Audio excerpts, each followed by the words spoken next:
सभी साथियों को मेरा नमस्कार। स्वागत है आप सबका आज 30 जुलाई के जनसत्ता विश्लेषण में। तो शुरू करते हैं आज का जनसत्ता विश्लेषण सीधे अपने संपादकीय से। संपादकीय इस क्रम में है कामयाबी की मिसाल, फिर निष्पक्षता का निर्वहन और भाषाई विविधता का सौंदर्य।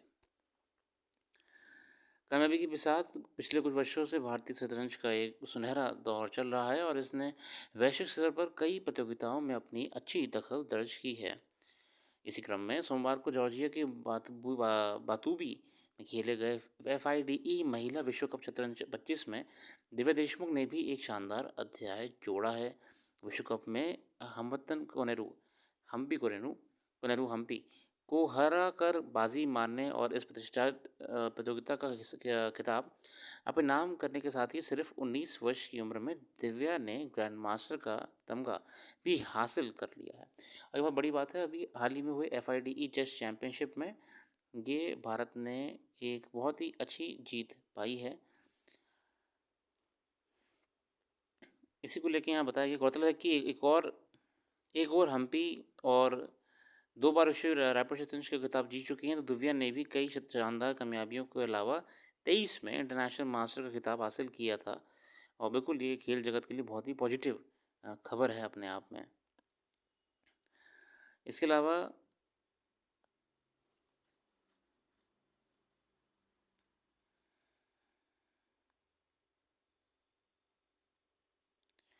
बिहार में हाल ही में चर्चा में रही मतदाता सूची को लेकर ये संपादकीय हमारा ध्यान केंद्रित करता है। आप इसे पढ़िएगा, अच्छा लगा मुझे, मगर मुझे ये डायरेक्टली परीक्षा के हिसाब से उपयोगी नहीं लगा, तो मैं इसको हाईलाइट कर दिया, तो आप देख लीजिएगा। ये बेसिकली जो इलेक्शन कमीशन द्वारा वोटर रोल तैयार करे जा रहे हैं उसमें कोई डिस्क्रिपेंसीज हुई हैं उसको लेकर है। फिलहाल हम बढ़ते हैं मुख्य संपादक की तरफ। भाषा विविधता को लेके अनुराग सिंह साहब कहते हैं, भारत को विविधता में एकता के लिए जाना जाता है। यह सांस्कृतिक विविधता का अनूठापन है। बिल्कुल विविधता का अनूठापन है ही अपने आप में। देश में संस्कृति के कई पहलू जैसे खान पान, वेशभूषा, रहन सहन और बोली भाषा में विभिन्नता के स्वरूप का सौंदर्य देखने को मिलता है। भाषा किसी संस्कृति को सगी संवाहिका होती है और इस संस्कृति के सौंदर्य को निखारती है। किसी भाषा को जानना वहाँ की पूरी संस्कृति से परिचय करना होता है। हाल के दिनों में महाराष्ट्र में भाषाई विवाद को तूल दिया गया, जिसके बाद कई तरह के सवाल उठे। देखिए, रीजनलिज्म किसी भी देश के विकास के लिए बहुत ही नकारात्मक होता है। अभी बाजार में, ट्रेन में और अन्य सार्वजनिक स्थानों पर इससे विवाद देखने को मिलते हैं, खबरें आती हैं। बहुधा से ऐसे अफवाह राजनीति से प्रेरित होते हैं, जनरली पॉलिटिकली मोटिवेट होते हैं, ठीक है ना। ये सब रीजनलिज्म को प्रमोट करने, देखिए हकीकत में अगर कोई रीजनलिज्म को इतना सीरियसली लेता है या कोई लोग लेते भी हैं, तो वो किसी को फोर्स नहीं करते, वो अपने अपने ज़िंदगी जीते हैं, वो अपनी ज़िंदगी जिस हिसाब से जीना चाहते हैं उस हिसाब से जीते हैं। Mostly incidents are politically motivated है। सरकार जब तीसरी भाषा के रूप में हिंदी को पढ़ाने के लिए कह रही है, तो किसी भी कारण उसका विरोध करना मानो उनका नैतिक दायित्व बन जाता है। ये होता है। अब यहाँ पे बात हो रही है असल में सरकार की न्यू एजुकेशन पॉलिसी में 3 भाषाओं को बच्चों को सिखाने को लेके, ठीक है ना। एक रीजनल लैंग्वेज इंग्लिश, हिंदी और आपकी जो लोकल लैंग्वेज रीजनल लैंग्वेज है आपकी, इसको लेके विरोध हो रहा है कि सदर्न स्टेट्स कुछ हैं बोल रहे हैं कि हम हिंदी क्यों सिखाएँ। पॉलिटिकली है, जबकि देखा जाए तो प्रैक्टिकली प्रैक्टिकली इस समय हिंदी मेजरली स्टेट्स में बोली जाती ही है। उस पे नहीं जाएँगे हम, उपयोगिता पे जाएँ तो इसमें कोई दो राय नहीं है कि अगर कोई साउथ का व्यक्ति भी नॉर्थ में काम करने के लिए तो उसे हिंदी वहाँ पे अपने आप सीख ही जाता है। सरकार ने त्रिभाषा सूत्र को अपनाते हुए अपनी अधिसूचना में हिंदी को तीसरी भाषा के रूप में अनिवार्य कर दिया था। हालांकि इस विवाद के बाद अनिवार्य शब्द को हटा लिया गया, कंपलसरी हटा दिया गया। मराठी और अंग्रेजी माध्यम से विद्यालयों में पहले से 5वीं कक्षा तक के लिए हिंदी को तीसरी भाषा के रूप में पढ़ाया जाएगा। यहाँ तक अच्छी बात यह रही कि अगर विद्यार्थी हिंदी के अतिरिक्त किसी अन्य भारतीय भाषा को तीसरी भाषा के रूप में पढ़ना चाहते हैं तो उन्हें इसकी अनुमति दी जाएगी, बशर्ते ऐसे विद्यार्थियों की संख्या 20 से कम ना हो। हिंदी की अनिवार्यता को लेकर अन्य असीमताएं जागरूक हो जाती हैं, लेकिन अंग्रेजी का वर्चस्व को लेकर इस तरह के विवाद प्रायः नहीं देखने को मिलते हैं, बिल्कुल नहीं मिलते हैं।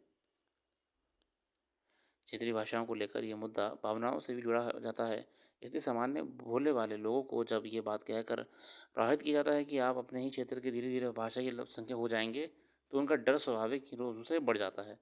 अब कुछ लोग क्या कहते हैं, डर बिठाते हैं कि आपकी जो रीजनलिज्म है, जो रीजनल लैंग्वेजेस हैं, वो ख़त्म हो जाएंगी, तो उनको भी डर बैठ जाएगा अपने आप में। अब इसी भाषा विवाद का दूसरा पहलू भी महत्वपूर्ण है, जिस पर ध्यान दिया जाना चाहिए। जब त्रिभाषा सूत्र को व्यवहार में लाया जा रहा था, तो उत्तर भारत में हिंदी और अंग्रेजी के अतिरिक्त लगभग सभी जगहों पर विद्यार्थी तीसरी भाषा के रूप में संस्कृत पढ़ रहे थे। ये विद्यालयों में आम व्यवहार के रूप में अपनाया गया और पीढ़ी दर पीढ़ी संस्कृत पीढ़ी पढ़ी जाती रही।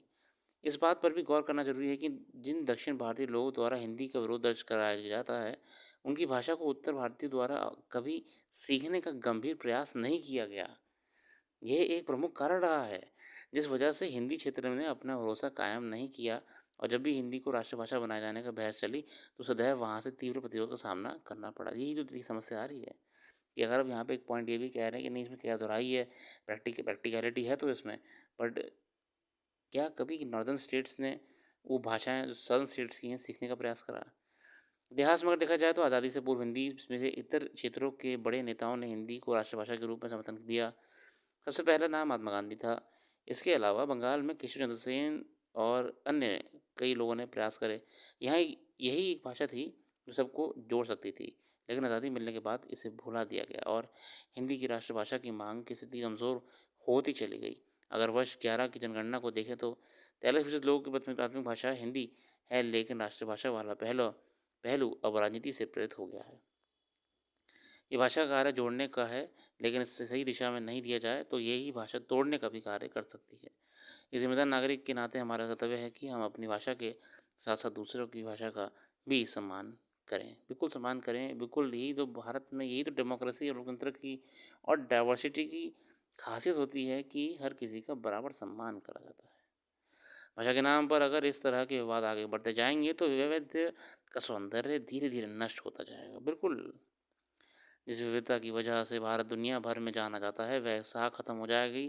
भूमंडलीकरण की प्रक्रिया तो वैसे भी विविधता को नष्ट कर सब कुछ एक तरह का कर देने के में कई कसर नहीं छोड़ रही। ऐसा ना हो कि विविधता में एकता में से खोखला नारा बनकर रह जाए।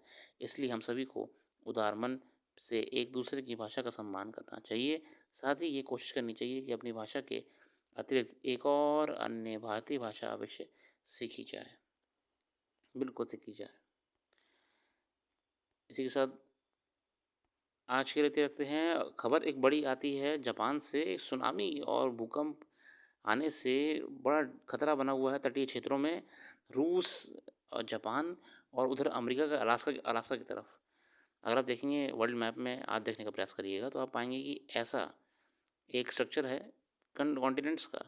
तो जापान, रूस और यूएस इस समय, वो भी यूएस का अलास्का जो है, सुनामी के अलर्ट पे है और सुनामी लगभग 3 मीटर ऊंची भी हो सकती है, ये एक आदेश अंदेशा लगाया गया है। तो फिलहाल आज के लिए रखते हैं। अपना कीमती समय देने के लिए बहुत बहुत धन्यवाद।